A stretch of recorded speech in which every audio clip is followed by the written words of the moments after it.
Assalamualaikum warahmatullahi wabarakatuh. Saya akan mempresentasikan sebuah tugas bahan pelajaran 1. Yang pertama di sini ada sejarah produksi pipa. Sejarah manusia memproduksi pipa dimulai ketika manusia mulai membutuhkan aliran air dari suatu tempat ke tempat yang lain tanpa harus mengangkutnya menggunakan tenaga manusia. Pada kota-kota di zaman pertengahan, digunakan kayu gelondongan yang dilubangi yang berfungsi memenuhi ketersediaan air di kota. Penggunaan pipa besi di Inggris dan Prancis mulai umum di awal abad ke-19.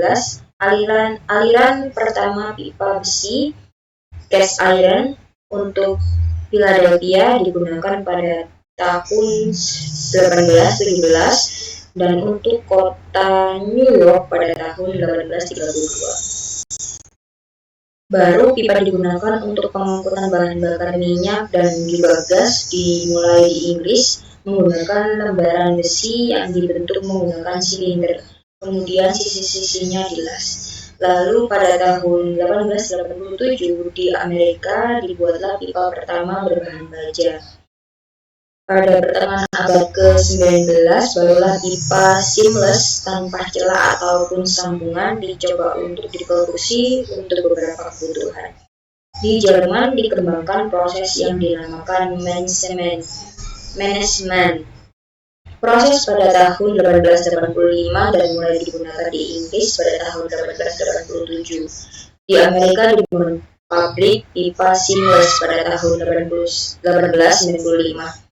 Memasuki abad ke-20, seamless tube mulai digunakan di berbagai belahan dunia, menyusul revolusi industri yang melahirkan teknologi otomotif, pengolahan minyak, pengaliran minyak, sumur bor, serta boiler. Pada waktu itu, tube yang menggunakan welding kurang dapat diandalkan. Produksi dan konsumsi dunia akan produksi pipa besi baja mencakup hampir 14% dari penggunaan baja mentah di seluruh dunia dan terus akan berkembang seiring dengan pertumbuhan industri serta meningkatnya populasi. Perbedaan tingkat kebutuhan tentu saja bergantung pada tingkat perkembangan kegiatan ekonomi di setiap negara, seperti kegiatan eksplorasi minyak, pembangunan pembangkit listrik atau produksi otomotif sebagai contoh. Pada negara dengan harga minyak yang rendah, kegiatan investasi untuk eksplorasi minyak akan melemah. Konsekuensinya, produksi pipa untuk kegiatan tersebut akan berkurang. Adapun di sini berjelaskan tentang material pipa. Pipa sendiri adalah istilah untuk benda bulat ataupun silinder yang berlubang dan digunakan untuk memindahkan zat hasil pemrosesan seperti cairan, gas, uap, zat padat yang dicairkan maupun serbuk halus. Material yang digunakan sebagai pipa sangat banyak, diantaranya adalah pipa PVC, pipa galvanized, pipa cor, gelas, kuningan, tembaga, besi tuang, dan juga lain-lain. Pemilahan material pipa akan sangat membingungkan sehingga perlu pemahaman mendalam untuk apa saluran atau sistem pipa itu dibuat, mengingat setiap material memiliki keterbatasan dan setiap aplikasinya dalam pekerjaan plumbing. Kita sebagai pengguna bahan pipa yang setiap jenisnya mempunyai karakteristik yang berbeda-beda, perlu mengenal karakteristik pipa yang akan digunakan sehingga dalam pemilihan atau pembuatan jenis atau bahan untuk tujuan penggunaan tertentu harus betul-betul sesuai dengan yang kita inginkan, awet dan juga tahan lama. Suatu hasil pekerjaan tidak akan ada artinya bila menggunakan bahan yang salah.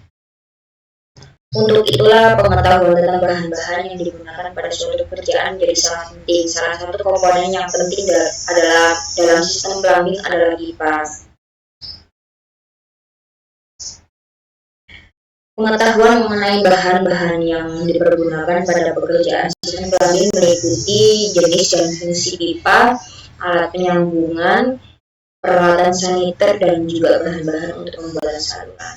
pengertian dari pekerjaan pipa itu sebenarnya sangat luas. Tapi dalam garis besarnya dapat dibagi menjadi dua kelompok. Yang pertama, jaringan pipa dalam.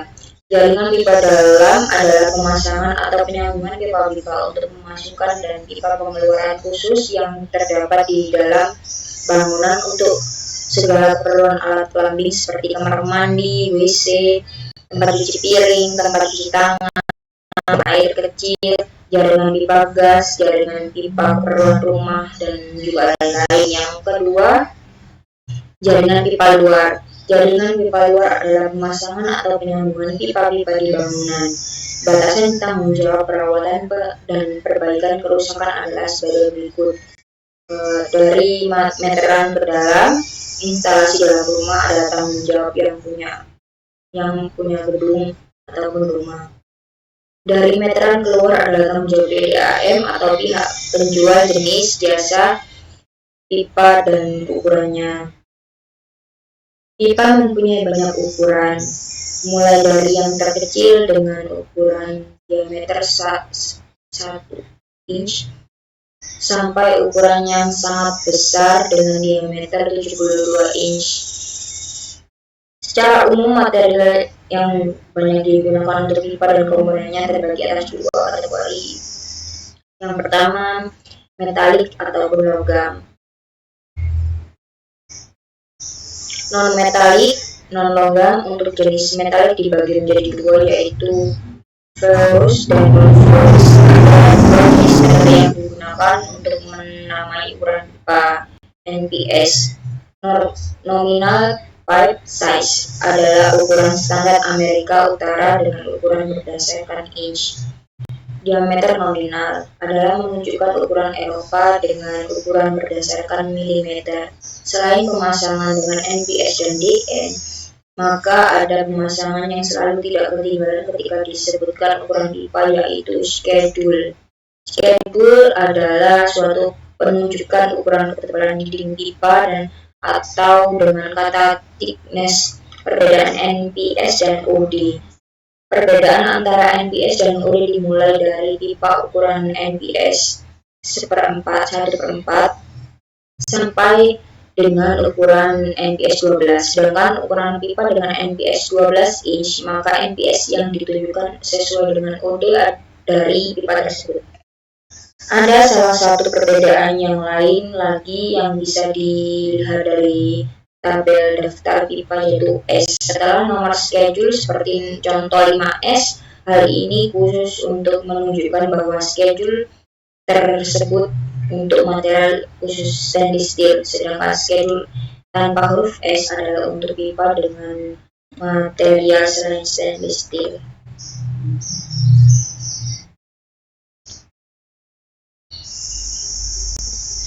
Macam-macam pipa jaringan atau instalasi pipa ada 3 macam. Yang pertama, pipa penghantar adalah pipa yang menghantarkan air dari sumber air di gunung, sungai, atau sumber air lainnya ke reservoir, bak kolam, atau penampung. Yang kedua, pipa induk adalah pipa yang mengalirkan air dari reservoir pada jaringan pipa di dalam kota sampai ke rumah-rumah. 3. Pipa bagi atau distribusi adalah pipa yang mengalirkan ke rumah-rumah atau ke konsumen. Adapun di sini bahan-bahan pipa. Untuk pembuatan pipa dibutuhkan bahan-bahan yang bermacam-macam, yaitu yang pertama ada untuk pipa penghantar dan juga pipa induk. Ada pipa besi tuang. Pipa ini sangat cocok digunakan untuk mengalirkan zat yang bersifat pelumas seperti minyak. Pipa baja. Pipa jenis ini bisa digunakan untuk mengalirkan zat pelumas seperti minyak.